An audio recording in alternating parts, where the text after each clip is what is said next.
অসম সাহিত্য সভাৰ কেন্দ্ৰীয় কাৰ্যালয় চন্দ্ৰকান্ত সন্দিকৈ ভৱনৰ শতবৰ্ষ অনুষ্ঠান দুদিনীয়া কাৰ্যসূচীৰে কেন্দ্ৰীয় কাৰ্যালয়ৰ বাকৰিত উদযাপন শতবৰ্ষ অনুষ্ঠান পতাকা উত্তোলনেৰে আৰম্ভ হয় অনুষ্ঠানৰ কাৰ্যসূচী আৰু পতাকা উত্তোলন কৰে সভাপতি বসন্ত কুমাৰ গোস্বামীয়ে কাৰ্যালয় চৌহদত সাহিত্য সভাৰ প্ৰথমগৰাকী সভাপতি শৰৎচন্দ্ৰ গোস্বামীৰ পূৰ্ণাংগ প্ৰতিমূৰ্তি উন্মোচন কৰা হয় আৰু উন্মোচন কৰে বিধায়ক হিতেন্দ্ৰনাথ গোস্বামীয়ে বহুমুখী বালক বিদ্যালয়ৰ পৰা নগৰৰ মাজেৰে উলিওৱা হয় 12 ৰহণীয়া সাংস্কৃতিক শোভাযাত্ৰা আমি এই মুহূৰ্তত আপোনালোকক পোনপটীয়াকৈ লৈ গৈছো যোৰহাটলৈ আৰু উপস্থিত আছে সাংবাদিক আমাৰ মাধুৰ্য শইকীয়া মাধুৰ্য আমি আপোনাৰ কাষলৈ গৈছো পৰিবেশ কেনেকুৱা সাহিত্য সভাৰ আমি দেখুৱাই আছো সেয়া হৈছে পৰিবেশ আৰু এই পৰিবেশৰ আমি দেখুৱাইছো শোভাযাত্ৰা ইতিমধ্যে আৰম্ভ হৈছে আৰু দেখুৱাইছো যে কিদৰে আসলতে দীঘলীয়া এটা সমন্বয় শোভাযাত্ৰা বিভিন্ন জাতি জনগোষ্ঠীৰ লোকসকলকে অংশগ্ৰহণ কৰিছে আমি তেওঁলোকৰ পৰা পোনে পোনে ভাষ্য ল'বলৈ আমি চেষ্টা কৰিম আৰু ইয়াত বিভিন্ন জাতি জনগোষ্ঠীৰ এক বৰ্ণিল শোভাযাত্ৰা ইয়াত পৰিলক্ষিত হৈছে কি ক'ব আজি এই শুভ মুহূৰ্ত এইটো এটা ঐতিহাসিক মুহূৰ্ত অসম সাহিত্য সভাই এই সমন্বয় শোভাযাত্ৰাৰ যোগেদি এটা বাৰ্তা দিব বিচাৰিছে যে অসম মূলকত বসতি স্থাপন কৰি থকা জনসাধাৰণক একত্ৰিত কৰি পাহাৰ ভৈয়াম একত্ৰিত কৰি বৰাক ব্ৰহ্মপুত্ৰ একত্ৰিত কৰি বৃহত্তৰ অসমীয়া জাতি আমি গঠন কৰিব বিচাৰিছোঁ আমাৰ যি সময় আমাৰ যি শ্ৰম আমাৰ যি খৰচ সেই সকলোবিলাক আমি কৰিবলৈ প্ৰচেষ্টা কৰিছোঁ অসমীয়া জাতি গঠনৰ নিমিত্তে নতুন চিন্তা ভাৱনাৰে নতুন চিন্তা কৰ্ষৰে আমাৰ এই যাত্ৰা আমি আৰম্ভ কৰিছোঁ আজি আমি প্ৰথম এই শতবৰ্ষ মহোৎসৱত প্ৰথম পৰিকল্পনা হিচাপে আমি এই যাত্ৰা আৰম্ভ কৰিছোঁ আগন্তুক দিনসমূহত বিশেষকৈ অসম সাহিত্য সভাৰ বিশেষ বাৰ্ষিক গুৱাহাটী অধিৱেশনত ইয়াৰ সমন্বিত সবল ৰূপটো আমি প্ৰদৰ্শন কৰিবলৈ চেষ্টা কৰিম পাহাৰে ভৈয়ামত থকা জনগোষ্ঠীসমূহক আমি ভৈয়ামলৈ নামি আনিম আৰু ভৈয়ামৰ মানুহ আমি পাহাৰলৈ লৈ যাম তাতে সমন্বয়ৰ সেতু গঢ়িম আজি যিটো ৰূপ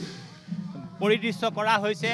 যে যোৰহাটৰ মাজমজিয়াত যোৰহাট নগৰৰ মাজত যিটো শোভাযাত্ৰা প্ৰদৰ্শন কৰা হৈছে সেই শোভাযাত্ৰাতে এটা সমন্বয় বাৰ্তা দিব বিচৰা হৈছে চন্দ্ৰকান্ত সন্দিকৈ শতবৰ্ষ মহোৎসৱৰ শুভ লগনত এই বাৰ্তাটোৱে অসমীয়া জাতিক সদায় বুকত লৈ ফুৰিব আৰু এই বাৰ্তাটোৱে অসমীয়া জাতি হিচাপে সকলোৱে গৌৰৱ অনুভৱ কৰিব আমি এটা কথা লক্ষ্য কৰিছোঁ আজি পুৱা পতাকা উত্তোলন স্থলীত যিমান সংখ্যক মানুহৰ সমাগম হৈছে সমবেত হৈছে সেই সমাগমে অসমীয়া জাতিৰ একত্ৰ শক্তিটো দেখুৱাবলৈ সক্ষম হৈছে আমি পৰিৱেশটো দেখুৱাইছোঁ হৈছে সমন্বয় যাত্ৰাৰ ইতিমধ্যে উল্লেখ কৰিছে যে বৰাক ব্ৰহ্মপুত্ৰ পাহাৰ ভৈয়াম তাত যাতে এটা সমন্বয়ৰ যি সেতু সেই সেতু যাতে অটুট থাকে তাৰ বাবে আচলতে এই সমন্বয় যাত্ৰা আৰু আজিৰ যিটো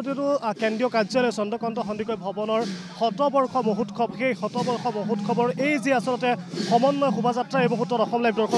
24 দৰ্শকসকলে দেখিবলৈ পাইছে গতিকে এয়া হৈছে বৰপেটা সমন্বিত শতদল শাখা সাহিত্য সভাৰ এই যি আচলতে দৃশ্য সেই দৃশ্য দেখুৱাইছোঁ আমি তাৰ পাছলৈ কিছু পৰিৱেশটো আচলতে দেখুৱাবলৈ চেষ্টা কৰিম পুনৰ কৈছোঁ যে অসম সাহিত্য সভাৰ যি কেন্দ্ৰীয় কাৰ্যালয় সেই কেন্দ্ৰীয় কাৰ্যালয়ৰ বাকৰিৰ পৰা যে আচলতে সমন্বয় যাত্ৰা আৰম্ভ হৈছে সেই সমন্বয় যাত্ৰাৰ এই মুহূৰ্তত দেখুৱাইছোঁ এয়া হৈছে বিধায়ক হিতেন্দ্ৰনাথ গোস্বামী এই মুহূৰ্তত দেখিবলৈ পোৱা গৈছে অসম সাহিত্য সভাৰ সভাপতিক দেখিবলৈ পোৱা গৈছে গতিকে এয়া আমি পৰিৱেশটো আপোনালোকক দেখুৱাম যে এয়া হৈছে যোৰহাটৰ আজি পথ আৰু সেই পৰিৱেশটো আমি দেখুৱাইছোঁ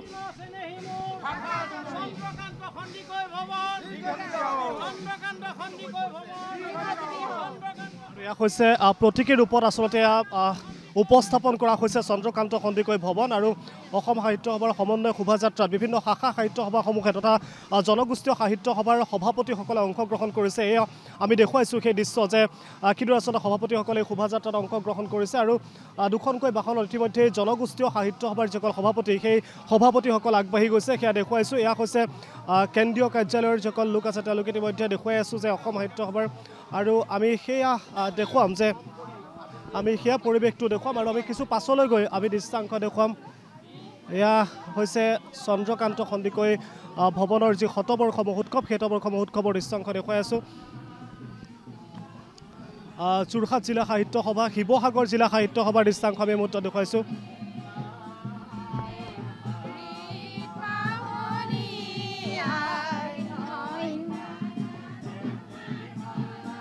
হৈছে গোলাঘাট জিলা সাহিত্য সভা প্ৰতিখন জিলাৰ যিসমূহ সাহিত্য সভা আছে সেই সাহিত্য সভা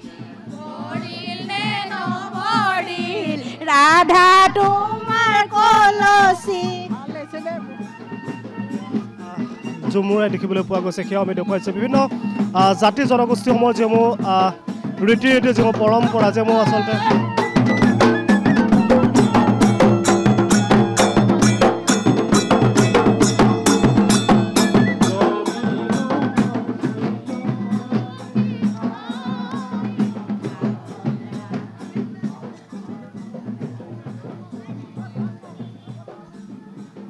আমি দেখুৱাই আছোঁ কিদৰে আচলতে যোৰহাট সাহিত্য সভাৰ আমি দৃশ্যাংশ দেখুৱাই আছোঁ বিভিন্ন যিসমূহ